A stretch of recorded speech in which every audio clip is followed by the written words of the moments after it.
welcome to Ohio Valley Couponer. Today when you guys are going to be seeing it is going to be Thursday, and I'm coming at you guys with another couponing chat, sit down, chat with me kind of video. And this is going to be about the hidden costs of couponing, which is such an important topic because couponing is amazing. So if you're here thinking this is going to be a video where I say that couponing is not worth it, wrong video. I am an avid couponer. I've been couponing for since 2014 now, so it's been several years, and I have no plans on quitting. I love it. No plans on quitting. But I do think that things I've learned over the years is that there are hidden costs to couponing. And even if you were a beginner or you've been couponing for 20 years, we all need to be aware of the hidden costs of couponing and how we can avoid them. And that's what I'm going to share with you guys in this video. And so I'm super, super, super excited for that. So anyway, guys, I am going to dive right in with this. And we got 4 different things to talk about, 4 different topic points. I will tell you all the hidden costs. Hidden cost number 1 is your cost of newspapers. So a lot of people buy a bunch of papers so that they can be able to stock up when a deal rolls around, because the concept of couponing is to stock up on a good deal. So when that really good deal comes around, you got the coupon in the sale, you can have multiple coupons, you can really stockpile and stock up. So that results in buying multiple papers. And that is what I did for years. I did it for absolutely many years as I bought the paper, multiple copies of the Sunday paper. That's kind of how it worked. However, the newspapers have just skyrocketed here. And I'm sure for a lot of you guys it has as well. And you got to ask yourself, does this really save me money, or am I just spending more on the paper? So around here, the papers are $3 each. The rule of thumb has always been buy 1 Sunday paper per member of your household, but no more than 4. So if you have 3 members in your household, you buy 3 papers. If you have 5 members, you just stick with 4. So that's kind of the rule of thumb. Some people buy more, some people buy less. But let's just say we're doing the rule of thumb. $3 a paper, I'm buying 4 per week. It's $12 a week. Let's say there's 4 weeks. That's $48 a month. And times 12 months, you're looking at almost $600. Yeah, you're looking at almost $600 for newspapers for a year. So are your savings really outweighing that? And I know a lot of people go online and they buy bundles where they get tons of inserts from random sellers online and they get them sent to their house. Most of these bundles are big quantities. And so again, you're paying $20 a week. Are you really saving enough money to make it worth that cost you're spending per week, per month, and per year? You kind of got to look at it that way, especially per year. It really is an eye-opening thing. Next hidden cost, and this one, I am guilty of this. I used to ignore this altogether, but it is a legit cost, and that is sales tax. Yes, sales tax. Sales tax really is can be a huge cost depending on the item.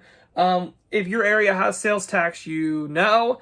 Ours is 7.25%. So basically what that means is here, every state's going to be different. But here, every non-food item is subject to a 7.25% sales tax on the price in the store. So it doesn't matter what coupons you use or anything like that. Whatever that price in the store is today, you're going to get an additional 7.25% tax on that item. So that can be annoying, and that can really make or break a deal. Other areas are worse. Some areas are taxed after coupons, which would be awesome, but most of us are taxed on the retail prices or the sale prices for that day, but coupons don't change a thing. So that can make or break a deal. CVS is a great example. Just say this Scotch tape is $2.99 at CVS, giving you back a $2.99 extra care buck. Okay, free. But sales tax, I got to pay that 7.25% sales tax, which is like 21 cents. So that 21 cents might not be a huge deal, but if something's like really expensive, let's say this was $11.99 and I had that sales tax, it'd be like 80-ish cents sales tax on something that's supposed to be free. And that's a really big deal at all the stores, but especially at like CVS and Walgreens, because their retail prices. Now, yes, you are getting things for free and making money there, but the retail prices are a lot higher than a lot of these other stores, which means your sales tax is going to be higher. That is a huge thing to take into consideration. When I do rebate hauls and things, I always account tax in because I want to truly know, what am I losing with my tax? That's huge. That's a huge thing to know. What am I losing with my tax?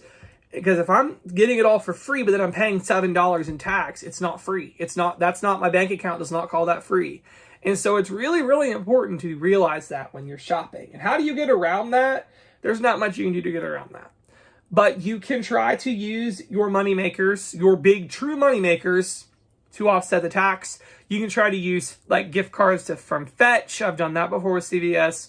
You can use your Fetch Rewards gift cards for CVS and let that cover your tax. You know, you can try to get around it. You can't really change it, but you can try to find ways to offset it. Hidden cost number 3, and that is the cost of gas.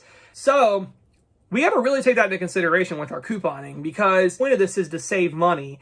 And so let's say Target is 20 miles from you, 20 miles there. And there's a great deal at Target. There's some free shampoo or whatever, and you want that shampoo. So you drive 20 miles to Target, get the shampoo for free, and then you got to come 20 miles back. The average car is around 30 miles per gallon, I believe is what I've found in past research. So that took more than a gallon of gas to go to Target and get that shampoo. And your shampoo wasn't free. Your shampoo wasn't free because that's how much gas you just used to go to and from Target. And it's harsh. You really got to look at it in that kind of perspective, that it's not free. It's not free. It might be free out of pocket, but you just lost $6 of gas to go get that shampoo. Make couponing fit into whenever you're out running errands anyway, so you're not burning up a bunch of gas just on couponing. Really try to combine as many things on your trips as possible to save that gas money. Also, fuel points are amazing. Love fuel points. Kroger fuel points.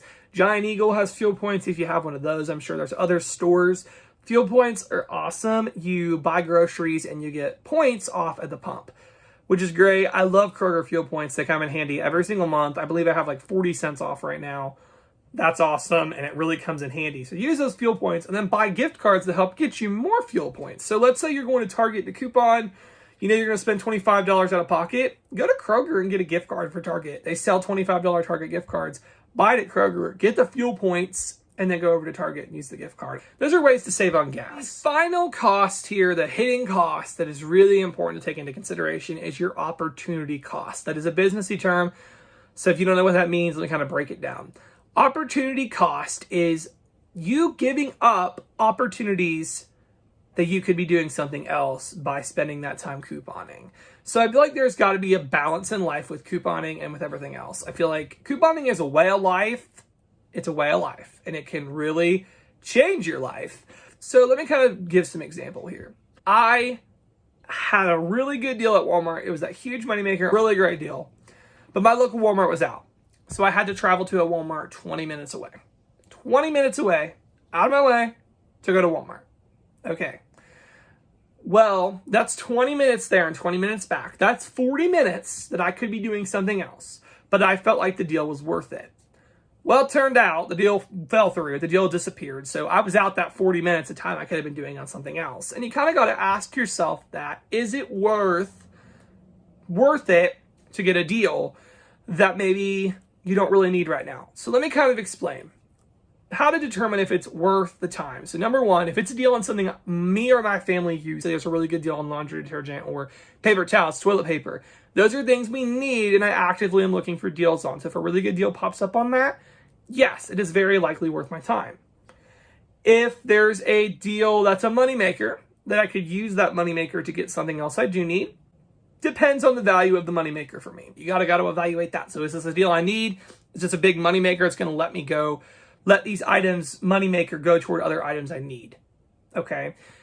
But if you're just actively chasing every single deal out there, even if your family won't use it, it's probably not the best use of time running after every single really good deal, because you're going to see a lot of really good deals couponing. You are. However, if you don't have a use for it and it's not a moneymaker that you can use towards things you need, it might not be worth running out every time a good deal pops up. Ask yourself how much time you're spending on couponing, and is the time you're spending better spent couponing or doing something else? And I say there's a good balance between that. Couponing for the things you and your family needs, that is absolutely an opportunity well spent. If you spend 2 hours and you save $100, that is opportunity well spent. Well spent. However, if you're really chasing every single deal and it's not stuff you need, you're really not saving money. So you got to look at it that way and have a good balance between things and kind of make sure what you're couponing for makes the most sense and is saving you the most money in the long run. So guys, that's all I got for this video. I really hope this gave you some good tips, and it gave me a lot to look at. Talking through this with you guys really actually helped me to evaluate my own couponing and gave me a lot to think about. So anyway, I really hope you enjoyed this video, and thank you so much for